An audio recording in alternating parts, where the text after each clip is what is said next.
இன்னைக்கு நம்ம வந்து தட்டைப்பயிறு கழனி மண்டி வைக்க போகிறோம். சட்டி நல்லா சூடானதும் நம்ம அதுக்கு தேவையான பொருள் வச்சுருக்கோம்.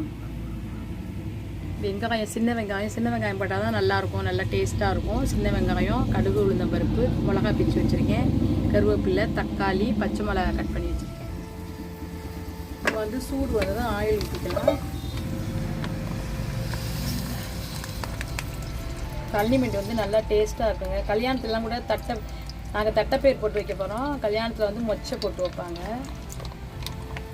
அதுவுமே நல்லா தான் இருக்கும். நல்லா ஆயில் வந்து சூடு வந்ததும் கடுகு போட்டுடலாம்.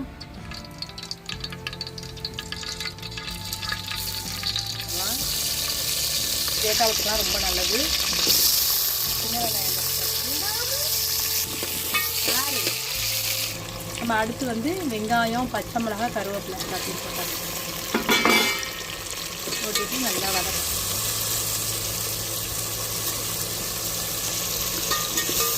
1 கிராம் தட்டைப்பயிறு போடுறேன்.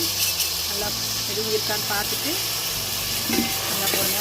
நல்லா வந்து கொஞ்சம் தட்டைப்பயிரையும் போட்டு நல்லா பொரிய வச்சு வதங்கி அப்படின்னா மட்டும். இது பாருங்க, கழனி வந்து எடுத்து இட்லிக்கு இன்னைக்கு ஊற வச்சோம். இதில் கழனி நிறையா இருந்தது.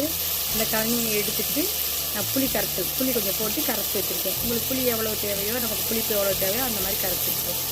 கழனி கொஞ்சம் குழப்பலன்னு இருந்தால் தான், நான் இட்லி ஊற வச்சதுனால அரிசி கொஞ்சம் கூட இருந்தது, அதனால் நான் கழனி நிறையா வந்துருச்சு. நான் கழனி கொஞ்சம் நல்லா வைக்கிறேன் பாருங்க. நம்ம இப்போ வந்து நல்லா அது வதங்கினது புளி கரைச்சல், அது கழனியும் புளியும் கரைச்சல். இது வந்து நம்ம செஞ்சு சாதத்துக்கு சாப்பிட்டோம்னா ரொம்ப நல்லாயிருக்கும்.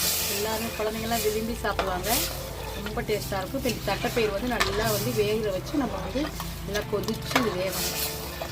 தட்டைப்பயிர் வேகிறதுக்கு கொஞ்சம் நல்லா ஈஸியாக இருக்கும். கழனி மண்டி ரெடி ஆயிடுச்சு. இப்போ பாருங்கள், சூப்பராக கழனி மண்டியாக உண்மையாக இருக்குது.